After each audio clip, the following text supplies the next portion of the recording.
And that'll give you the right impression. It's the proper intuition to have. That is not what happens. What really happens is, if I do certain measurements on something, it behaves like a particle, and if I do other measurements on it, it behaves like a wave. And you just have to get comfortable with the fact that it's not one or the other, it just is those things. That's the weirdness of quantum mechanics. You also are a wave, and are actually walking down the hall like this as you go. The difference is that you're made out of a lot of atoms. You have an enormous amount of energy, whether it feels like that on Sunday morning or not. And that means that your wavelength is really, really, really tiny. So those wiggles are so fast, they're so small, that you never can observe them no matter what you do. There's no way to see that. But as you get smaller and smaller and lower energy, you get to the size of your wiggles, the size of that wave is much larger in comparison to everything else, and it becomes something that's very noticeable. Jenny, you have a question? Is this related in any way to the charge and the force field? The charges, not at this point. Okay. The charges are, whatever particle it is, whether it's charged or not, will move like this. But that motion, the wave motion, doesn't actually give rise to anything. But what does happen is, this explains why we need electron microscopes. So if I have a microscope works because I have a thing, this is my thing, that I want to look at. Okay? And I shine light on that thing, and the light bounces off, and I can see it. So that light comes in as a wave, hits the thing, and bounces off. Okay, so it comes in this way, comes out that way, and here's my eye, and I'm looking at the thing that way. And a microscope, all I'm doing here is I'm bending these lines so that the lines get further apart when they come in. And this is just a classical, there's no magic here. All a lens does, all any kind of curved mirror does, is just take the lines and bend them. So I bend them in such a way they get close together, they get further apart. They get closer together, it's a telescope, they get further apart, it's a microscope. So lines that come in close together here, the light comes in, it goes through this thing, and it spreads them out, various waves. So the thing looks bigger. That's all I'm doing. That's what classical mechanics, none of this is electrical or particle physics at all. The difference, though, is that, let's say, my thing that I'm trying to look at is really small. So here's the thing I'm trying to look at. Maybe it's a virus, maybe a small bug, something like that. Now my light wave looks like this. Doesn't bounce off, doesn't come back. I can't look at it. You cannot see, there is no way to see a tiny thing. Because the light wave is so big, the wavelength is so big, that it's going to bypass this thing. It doesn't reflect off it. It doesn't interact with it at all. It just keeps going through. So the way you solve this, I can't make the thing bigger. I got to make this wave smaller. If I make it too small, it's not light anymore. I still can't see it. So what we do is we use electrons. Electrons, although they're very light, are much, much more energetic than a typical visible light wave is. And so they have a teeny tiny little wavelength. And I'm able to see tiny things. There are certainly things that are too small for an electron, where even these little waves of the electron are going to go around whatever it is. And then we can't see those with an electron microscope. We have to use other things.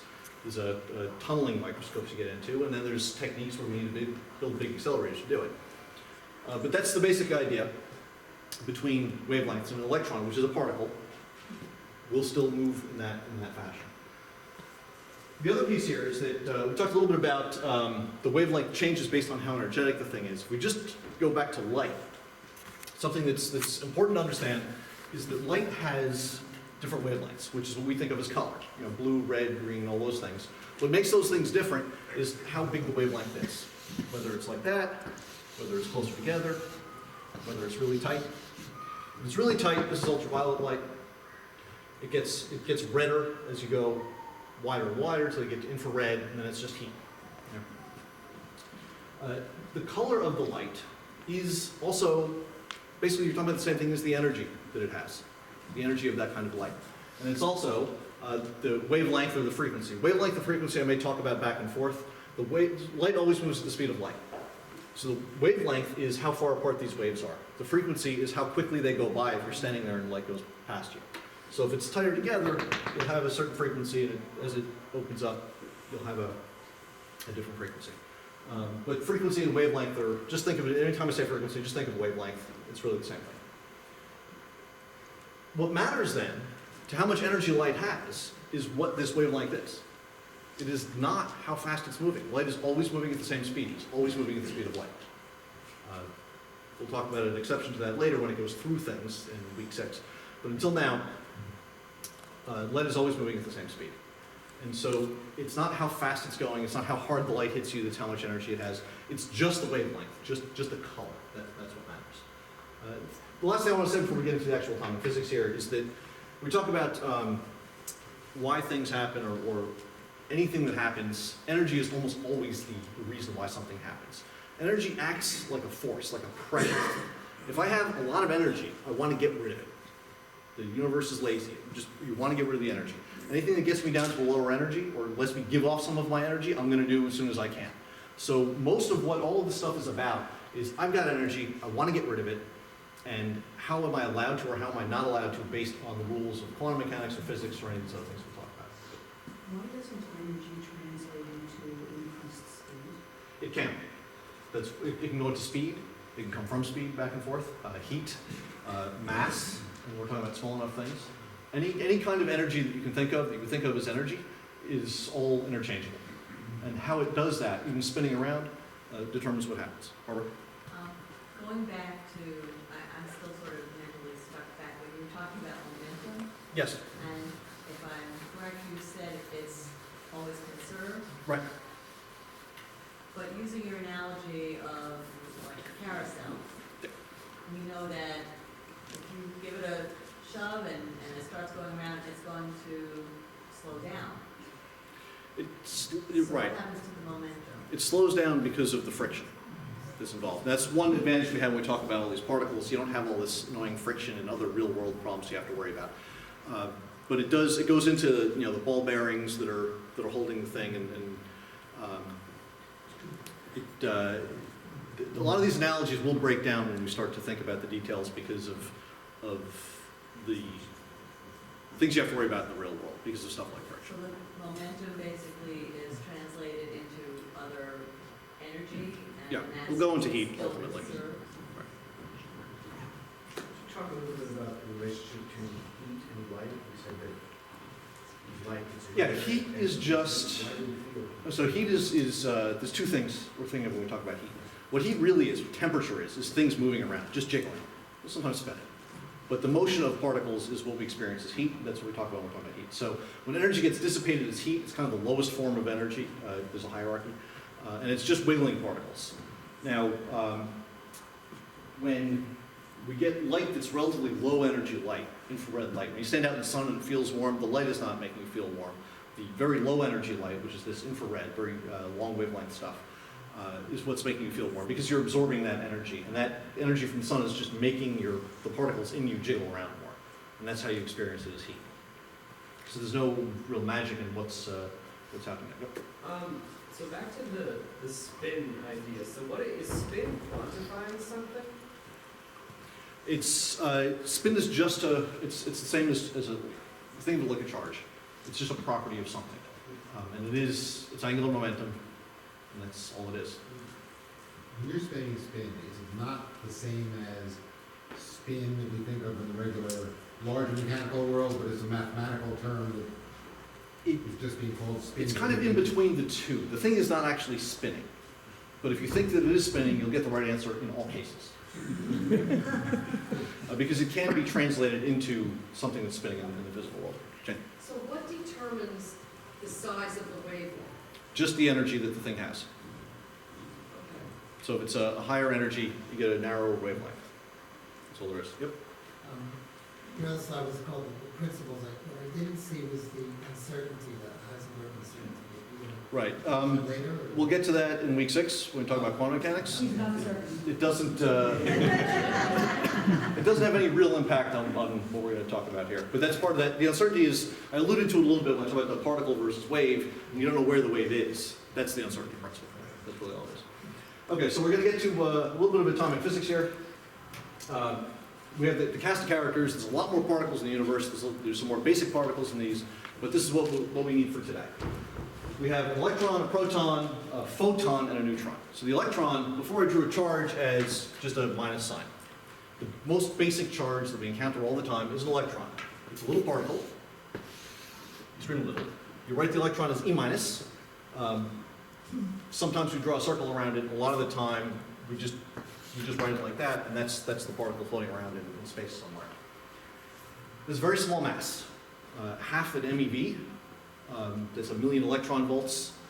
Don't worry about it. We only use that because we can talk about it as being things like a half, instead of if we measure it in pounds. If I measure it in pounds, it's 0 and then 31 more zeros, and then a 5, that many pounds. Rather than write 31 zeros, because I don't want you to count them all. Just put it that way. So it's a tiny, it weighs almost nothing, but it does weigh something, and it's important. It's not the lightest particle there is, but it is very, very light. It's almost the lightest particle there is. Which also means it doesn't have a lot of energy, which means it's hard for it, it can't really turn into something else. It can't give that energy away easily. It has, the second thing, 0 size. When I say 0 size, I mean 0 size. It does not have any size at all.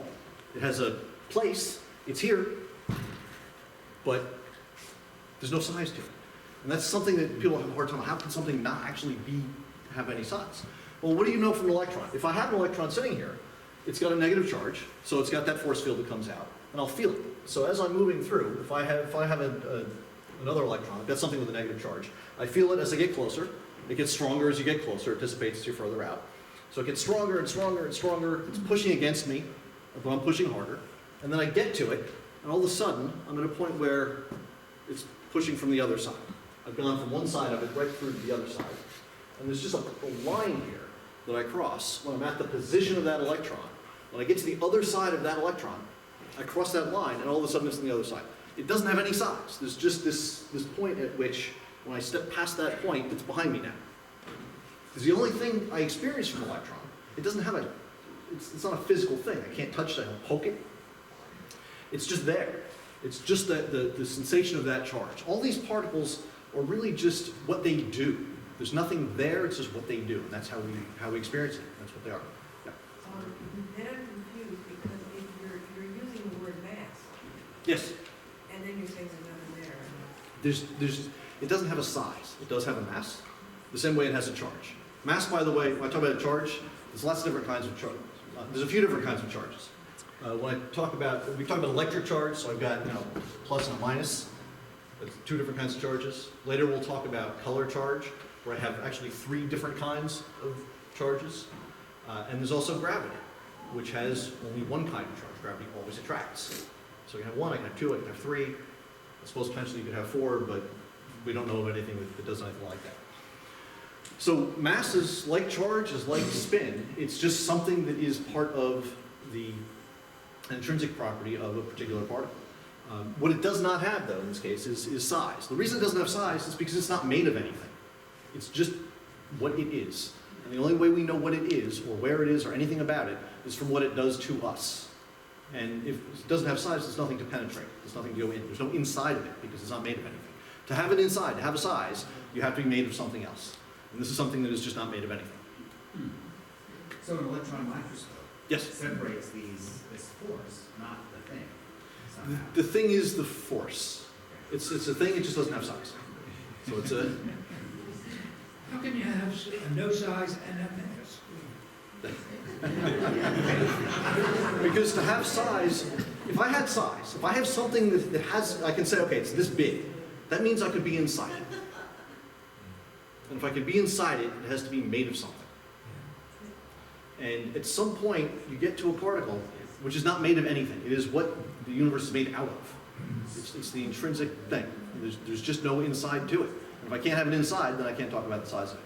Now, I can feel it as I get close to it, but then that feeling just is coming from the other So side. where does the mass come from if there's nothing there? And there is something there. It just doesn't have size. But you can't weigh a charge. No, you can weigh the thing. You can have an electron. I can have it. It'll be sitting there. I can feel it. I can see it. It's you can weigh it. You can weigh a charge? Oh yeah. Yeah, you weigh a charge. And when we get to detectors, we'll see that. But if I have a charge that comes through and I put a magnetic field on it, it'll bend. And if it's got more mass, then it'll bend differently than if it has less mass, for example. It's easier to move. What I'm getting at is these descriptive terms such as mass, size, this and that, are things you're using to explain something you really don't understand. But we understand effects. In other words, you're able to get consistent results if you do certain things. And Yeah. you've given them names to fit them into a conceptual framework that we could work with, and the math works. It's a little, the math works is the key thing. It's a little more profound than that, and a little less. We do have to give these things names to be able to handle them. We have to assign numbers to things. But those things they're not arbitrary and they're not mystical. They're really just an expression of the mathematics. And like I said, I don't want to get into mathematics, and a lot of the mathematics, frankly, behind a lot of this stuff is beyond anything that I would ever be able to do. But the way the math works, there are ways you can talk about what the math is, and we give those things names. That doesn't make them any less real. But you do get, and you'll see there's a large body of literature connecting particle physics, quantum mechanics, and Eastern mysticism. Because people there's hundreds and hundreds of books on this kind of thing. Especially when you get to quantum mechanics, because it seems magical, it seems mystical, it is outside of the realm of what we normally experience. But that's your own personal bias, right? You are used to being able to push on things and touch them and see them and that sort of thing. And these macroscopic objects that work the way you expect them to. When things get small, there just happen to be different rules. Those rules are not intuitive to you at all. That does not make them not real. It's not a reduction of these things. The thing actually has zero size, and it does have mass, and that mass is the same mass, is the same gravitational mass or inertial mass that we have all the time anyway. It's really not any different. It's just it has other special rules when it gets small. So when we say that there are particles that are smaller than, and Right. we're not really talking about size. In that case, we are. We're talking about. The electron, the electron has zero size. When I get to a proton, it's just small. That has a size. It has a boundary. I can go inside it. I can see what it's made out of. I can go outside it. But when it's the fundamental particles, these 12 fundamental particles, they have no size. So the qualifying factor to something being able to have size is that it's made up of something. Right. That's what it is. Tobin. So, in essence, it's a matter of accepting that this is what and how things are, and then also on a separate thing, one of the books, I'm familiar with, and I actually looked before, was the Tao of Physics. Right. Yeah, that's kind of the archetype. The Tao of Physics is the archetype for those books. There's, like I said, zillions and zillions of them. And there's some fun analogies there, but you have to understand when you read those things, those are for fun. They're not, there's no great truth in Eastern mysticism that is expressed through quantum mechanics or anything. It just happens to be a nice way to think about it. Jen? Can you explain it in some fashion in terms of metaphysics and philosophy? You can make analogies. You're free to make whatever analogies you'd like to make, and people don't hold back from that. But for the most part, there are things that have to be accepted, not as truth, but just because when you can do whatever measurement you want, and this is what it turns out to be. So at some point, you believe your measurements. Now, one point I'll say is that many of us have trouble with many of these things, and by working through it, you do kind of get used to it. But Einstein did not accept quantum mechanics. Probably by the end, he decided to just accept it quietly. But for the most part, he was against this whole thing. It made no sense to him. He said, it can't be that way. His famous quote was, the universe doesn't play dice. Or, God doesn't play dice. God doesn't play dice, because quantum mechanics is probability stuff. And the response to that was, stop telling God what to do. That kind of, so even Einstein had trouble with a lot of this stuff. And it turns out that, it's just the way it is. I'm sort of jumping ahead on your diagram there to the photon. Right. Supposedly, matter is like anything that we know exists is matter. Right. But matter, part of the definition of matter is that it must have mass. Yes. So does that mean that a photon is not matter? Like Spock said, pure energy. Right. This is why it's about, not conservation of mass or matter or energy. It's conservation of mass and energy. It's one thing. To me, Whether something's matter or energy is just what kind of form it has taken at the moment, and it's going to go back and forth between these different things. If I have some of these things, if I have a proton, and I add more energy to it without not moving it, let it sit there and add more energy to it, then it'll get heavier. And at some point it'll decay, send that energy off, and it gets lighter. Because the energy from whatever it absorbed to give it that energy just got converted to mass in that sense. There's not really a difference, it's just the expression of that energy. Essentially, energy, when it's not moving anywhere, is mass. So the photon, so we talk about how an electron has a wavelength, how it moves. The name for that, by the way, is the de Broglie wavelength. The guy named de Broglie came up with the idea that physical things, matter, mass, particles, also have this wave, and that there's the relationship between their wavelength and their energy. That was de Broglie. So those things have things that we think of as particles actually move as waves in a lot of cases. The reverse is also true. If I have something that's a wave, like a light wave, that is a particle. The particle of light we call a photon, and it's written like this. That's not an ion. It looks like an ion to those of you who know script. It's actually a gamma, lowercase Greek gamma. Most of these things are given Greek letters or Greek names. The gamma is the photon particle, which is a particle of light. So if I have my light wave coming through, I can think of that as one particle of light that happens to be moving along that path. So often you'll write it like that, and you write gamma. So if I write a wavy line like this in a diagram, that always means a photon. Electrons, other particles, are drawn in straight lines, and occasionally you'll have, in a couple of weeks we'll have something called the gluon, and the gluon is drawn with a curly line, essentially by analogy with the photon. Okay, so we had the electron, so that's the photon. The photon has no mass, no size, no charge, does have spin. It just basically carries energy. If you think of it as pure energy that happens to have this angular momentum along with it, then you got a photon. Next thing is proton. Proton is not an elementary particle. It is made up of other things. So it does have a size. It's substantially heavier. So where an electron was 1/2 an MeV, a proton is almost 1,000 MeVs.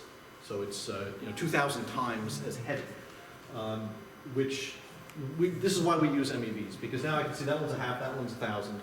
That's a big difference. If I was using pounds, that one is 31 zeros, this one is 27 zeros before the one at the end. So that's hard to do. Alex? Why are these such large numbers in the MEVs? You've got like 500,000 electron volts, and if the electron's like the base unit, Right. where is this coming from? An electron volt is if I have 1 volt, which is the same volt that comes out of your battery. So I've got a AA battery, it's got 1.5 volts. Okay. So if I take 1 electron, the amount that I need out of my battery to move it from one side to the other of that battery, that 1 volt. 1 electron moving across 1 volt is 1 electron volt. So all I'm doing is taking a little electron and I'm moving it by 1 volt, which is not that much. You touch it to your tongue and you don't feel it. So that's why it's a relatively small unit. And when we get to some of the small particles, it's I was if I should say it's a unit of energy, which is what we measure. right. So okay, that's a good point. It is it's a unit of energy. It's not a unit of mass per se, but we measure, since mass and energy are essentially the same thing, we measure it. It's the amount of energy that would be given off if you destroyed the thing entirely. So if I have an electron, I'm getting ahead of myself, I have an electron and an antimatter electron, called a positron, and they collide and they go just into energy, that's how much energy would come out of it. That's what we mean by mass, essentially.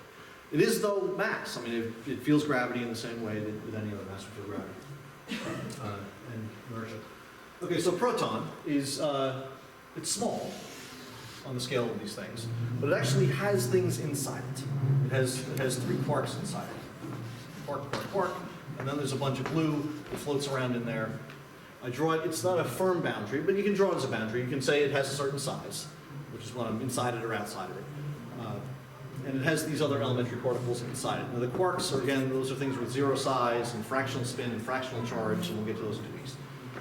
But it is a thing. It has a charge of +1. So if I talk about a positive charge, and we draw that floating around anywhere, you're really talking about a proton for the most part. It has a spin of 1/2, it kind of mirrors the electron in that sense. And it has a partner, which is a neutron, neutron looks almost exactly the same. It has 3 quarks. They're very similar. One of them is different, which changes it from being positive to neutral. So one of these quarks is a charge of a plus half, and is a minus half and a plus half for the 3 quarks.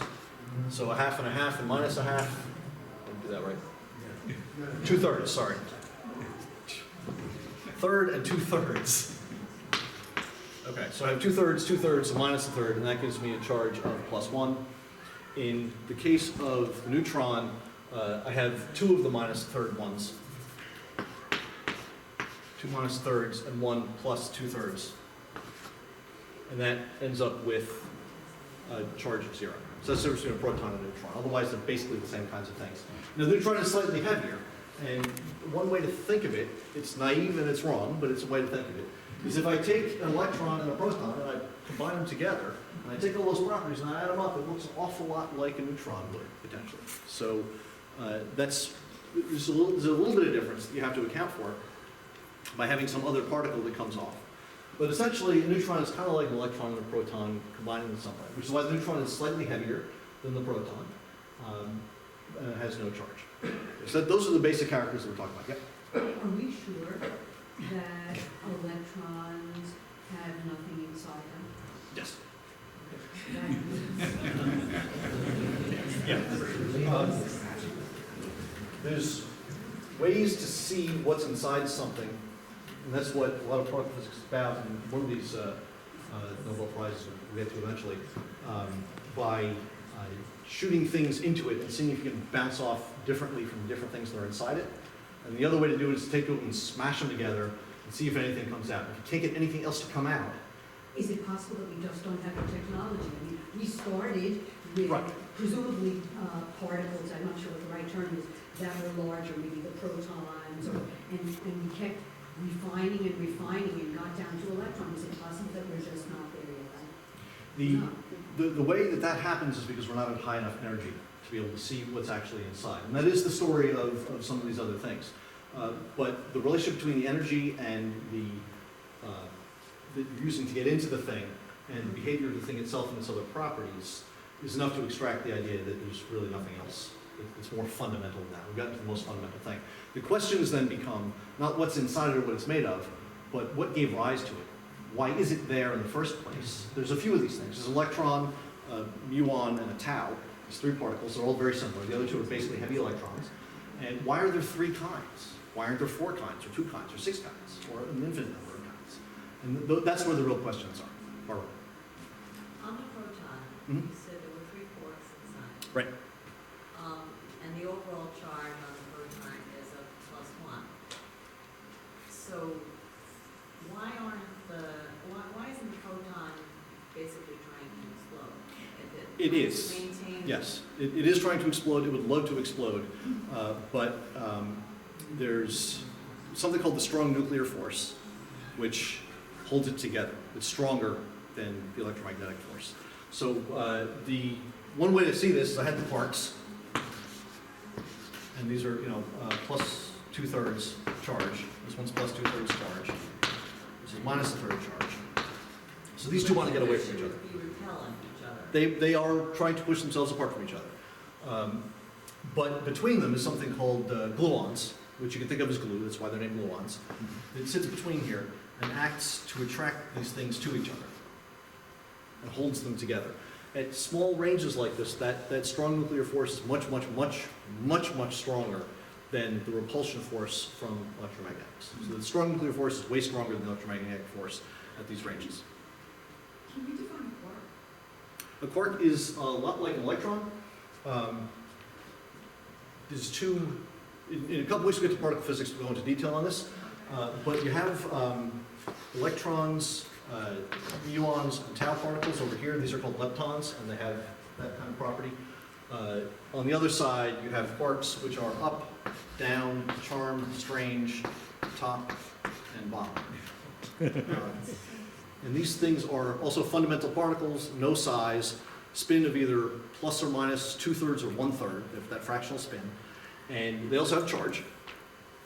They also have color, which is a different kind of charge. That's the strong nuclear force charge here. The color is really cool when you talk about it. It's not color.